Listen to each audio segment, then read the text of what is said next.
chapitre 25.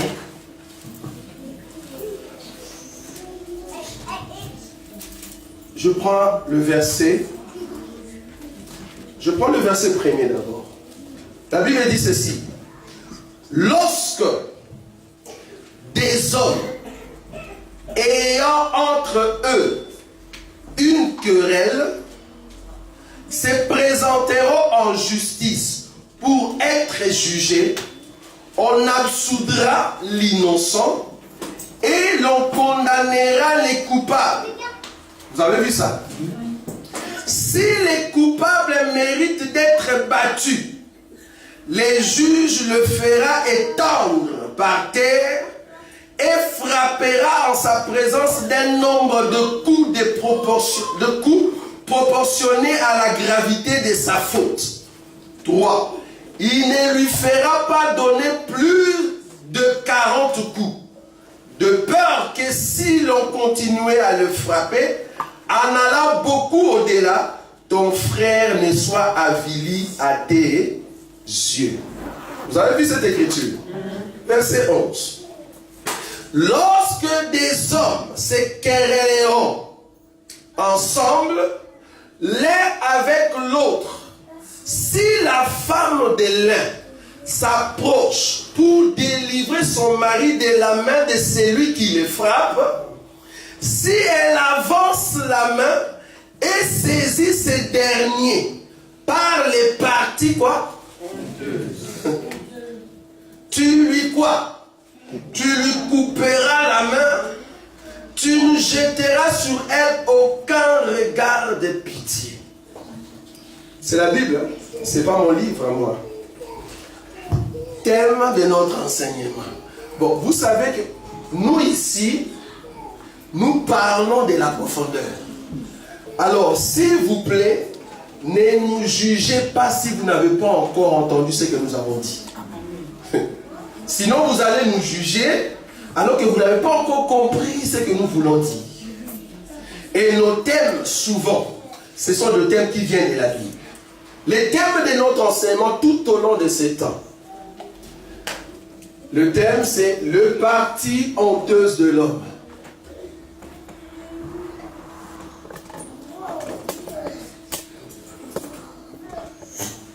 De l'homme. Voilà. C'est avec cet enseignement que nous allons développer, n'est-ce pas, tout au long du temps que le Seigneur va disposer pour qu'on comprenne cet enseignement. Les parties honteuses de l'homme. Nous avons lu une écriture pour montrer que quand deux personnes sont en train de discuter, ou peut-être il y a une bagarre, on amènera ces deux personnes auprès des juges. Le juge doit poser des questions entre ces deux hommes et les juges doivent condamner le coupable. L'innocent, on va le mettre à côté, c'est-à-dire on va le faire sortir. Ceux qui me connaissent, quand je commence un enseignement, des grandes lignes, je les donne déjà à l'introduction. La Bible dit, l'innocent, on va le faire sortir. Sortir de quoi? De l'affaire. Pourquoi? Parce qu'il est innocent. Mais les coupables, il faut les tabasser. Il faut les taper. Mais quand vous allez les taper, vérifiez à ce que vos coups ne soient pas au-delà des 40. Pourquoi? Parce qu'au-delà des 40, la personne va mourir. Au-delà des 40, la personne va mourir. Donc, si tu frappes au-delà des 40 et que la mort survient, nous avons compris que tu as frappé au-delà. Et qui a frappé au-delà? C'est les juges. C'est les juges qui a permis qu'on frappe au-delà des 40 coups. Mais l'innocent va sortir de l'affaire. L'innocent ne sera pas là. Ça c'est un. Deuxièmement, les deux hommes qui sont en train de discuter, ils se combattent, ils se donnent des coups. Il y a un qui frappe, si vous avez bien suivi les textes, il y a un qui frappe très fort l'autre. Il le frappe très fort. Alors la femme de l'autre qu'on était en train de frapper, regardez de loin. Cette femme a vu que son mari est en train d'être tabassé, frappé à mort. Alors la Bible dit, la femme qui vient maintenant pour secourir son mari, c'est bien de secourir ton mari. Mais le problème, quand tu es en train de sauver ton mari, il ne faut pas toucher l'autre qui est en train de frapper ton mari sur les parties honteuses. Cette femme ici, la loi qu'on a donnée, si la femme veut sauver son mari en touchant l'autre qui tabasse son mari sur les parties honteuses, bien que tu as fait un acte qui est bien aux yeux des hommes, c'est-à-dire je voulais sauver mon mari. Parce que nous connaissons des maris qui sont provocateurs, mais en réalité ils ne sont pas forts. Et c'est la femme qui a reçu, je ne sais pas, elle était judoka, et c'est elle maintenant qui vient sauver son mari. Il y a des maris qui crient très fort dans des maisons, mais quand il y a des combats, il met la femme devant. Vas-y. Ma femme sait parler. Est-ce que vous comprenez ça? Donc si la femme veut sauver son mari, la Bible dit, quand tu veux aider ton mari, ne frappe pas l'autre personne sur le parti honteuse, ou ne le touche pas là-bas. Si tu touches sur le parti honteuse, selon la loi de Moïse, il faut prendre cette femme, il ne faut pas lui couper la tête, non, pas les pieds, mais c'est sa main. C'est-à-dire, plus jamais cette femme va préparer. Je suis en train de donner déjà des grandes lignes. Cette femme ne préparera plus. Elle ne saura plus saluer les gens. Parce qu'on a coupé la main. Pourquoi on a coupé sa main? C'est parce que sa main a touché les parties honteuses de l'autre. Alors sa main sera coupée. Quand nous disons des parties honteuses, il y a beaucoup qui vont déjà dans le... Ici, nous parlons de la Bible. Et je vous dis que la Bible cache beaucoup de mystères. Nous allons prendre une écriture. Vous allez comprendre que le but de cet enseignement, parce qu'à chaque fois, c'est mieux de donner quand même le but d'un enseignement. Le but de cet enseignement, c'est quoi? Je veux en fait montrer à l'Église le fait que tu es dans le Seigneur, tu es une honte. Tu fais la honte. De qui? De mon œuvre.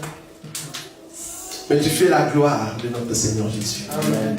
Au fait, quand nous étions dans le monde, nous dansions, nous étions dans des bars, nous faisions la honte de ceux qui sont à l'église.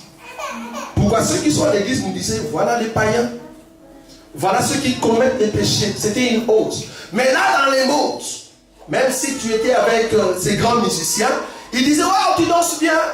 Regarde comment tu es vêtu, c'est bon, il faut vraiment te vêtir comme ça, séduire les gens. C'était une gloire de péché là-bas.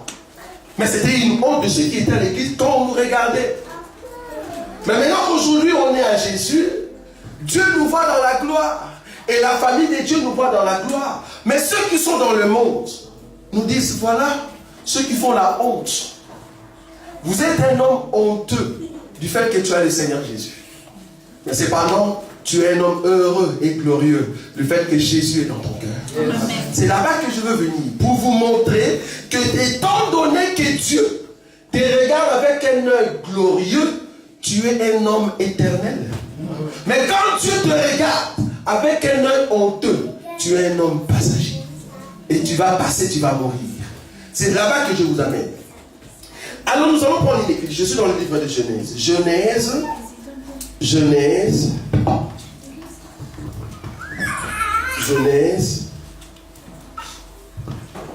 Genèse chapitre 2. Genèse, chapitre 2.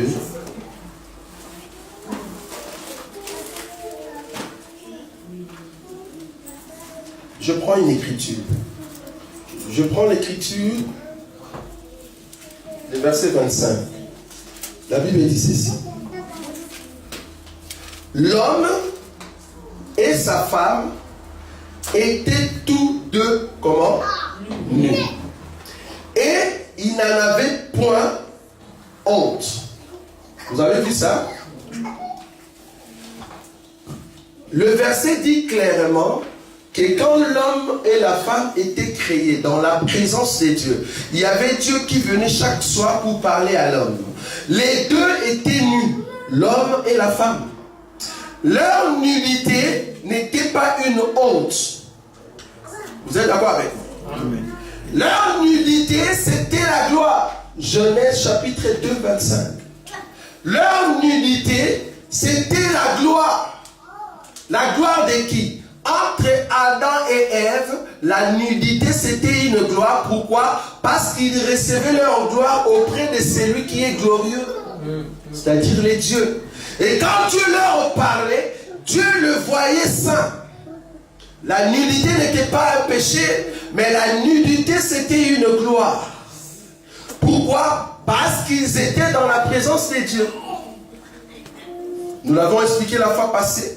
On dit que comme l'homme et la femme sont nus dans la gloire de Dieu, c'est que Dieu aussi, qui est le mari d'Adam, lui aussi était nu. C'est-à-dire, nous sommes dans les tabernacles, dans les lieux très saints, c'est une chambre, là où l'homme et la femme parlent calmement. C'est-à-dire, Adam parlait avec Dieu calmement dans les lieux très saints. C'est là-bas que Adam devait rencontrer Dieu et parler avec lui. Or, dans les lieux très saints, Adam était nu. Vous êtes d'accord avec moi? Dans les lieux très saints, Adam était nu. Et c'est là-bas que nous sommes en train d'expliquer pour dire que cette gloire qui était là-bas, c'était la gloire que Dieu lui-même voulait mettre sur Adam et Ève. Donc, la nudité avant le péché, c'était la gloire. Je prends une autre écriture. Genèse. Genèse chapitre 3. Le verset 7. Genèse chapitre 3, le verset 7. La Bible dit ceci. Les yeux de l'un et de l'autre s'ouvrirent. Ils connurent qu'ils étaient nus. Et ayant cousu de feuilles de figuier, ils s'en firent des ceintures. Vous avez vu ça? Donc après le péché, Adam et Ève ont compris que leur nudité n'était plus une gloire, mais c'était devenu quoi? Une honte. Alors, il faut cacher la honte. On nous a posé la question. Quand Dieu est venu pour voir Adam et Ève qui étaient nus, la Bible dit Dieu a tué un animal et il a fait un habit pour Adam et Ève. C'était quel habit? Un pantalon, une jupe ou une robe? Heureusement que dans cet évangile nous répondons à tout. Amen. Heureusement. C'était un pantalon, c'était une jupe, c'était une robe. La Bible dit, c'était un vêtement. Il faut que ce vêtement-là respecte la loi de la pudeur, décence et modestie. Même si c'est un pantalon, gloire à Dieu. Parce que je vais vous montrer, en fait, c'était quel habit et ça allait de où jusqu'où. Même si c'est un pantalon, ou une jupe, ou une robe, il faut que cet habit respecte la loi de la décence, pudeur et modestie. Quand Paul parlait de pudeur, décence et modestie, au temps de Paul, il y avait des robes. Il n'y avait pas de pantalons. Les pantalons, c'est une invention qui est venue après. Au temps de Paul, les robes, il y avait des robes qui étaient sans pudeur. Posez-vous maintenant la question, Il s'agissait de quelle forme des robes que Paul était en train de parler. C'était des robes qui vont dessiner votre silhouette. Quand une sœur met une robe qui dessine sa silhouette et qui marche, nous disons que la sœur n'a pas l'enseignement. Quand une sœur met une jupe qui dessine sa silhouette, nous disons que la sœur n'a pas l'enseignement. Quand une sœur met un pantalon qui dessine sa silhouette, nous disons que la sœur n'a pas l'enseignement. Pourquoi? Parce que la pudeur permet à ce que l'autre ne soit pas infligé. Toi-même, par le Saint-Esprit, quand tu achètes, que le Saint-Esprit te dise ça, c'est pas pour toi, l'autre c'est pour toi. Amen. Très important. Beaucoup attendent, soi-disant, que péché, c'est aller au fait avec une femme d'autrui ou un mari d'autrui. Non, péché, c'est premièrement ne pas respecter la parole de Dieu. Quand la parole de Dieu te dit qu'il faut être pudeur, décence et modestie, c'est très important. Donc, au temps de Dieu, au temps d'Adam, Dieu qui connaissait toutes choses, c'est un omniscient. Il savait que l'habit que je dois faire à Adam et Ève doit être un habit qui doit respecter la décence, la pudeur et la modestie. Nous voulons maintenant voir cet habit. Je parle ici de la nudité d'Adam.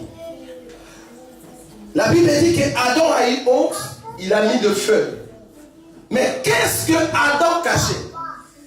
Parce que là, vous comprenez que Adam et Ève étaient en train de cacher la nudité. Ils ont compris qu'ils sont nus. Maintenant, ils veulent cacher. Maintenant, il faut savoir dans la Bible, c'est quoi la nudité? Si tu comprends c'est quoi la nudité, à chaque fois que tu seras nu, nous allons comprendre que cette soeur ou ce frère est nu. Sur la route, quand tu marches, il y a beaucoup de personnes qui sont nues. Quand tu le vois, tu dis, ouh, la personne est nue.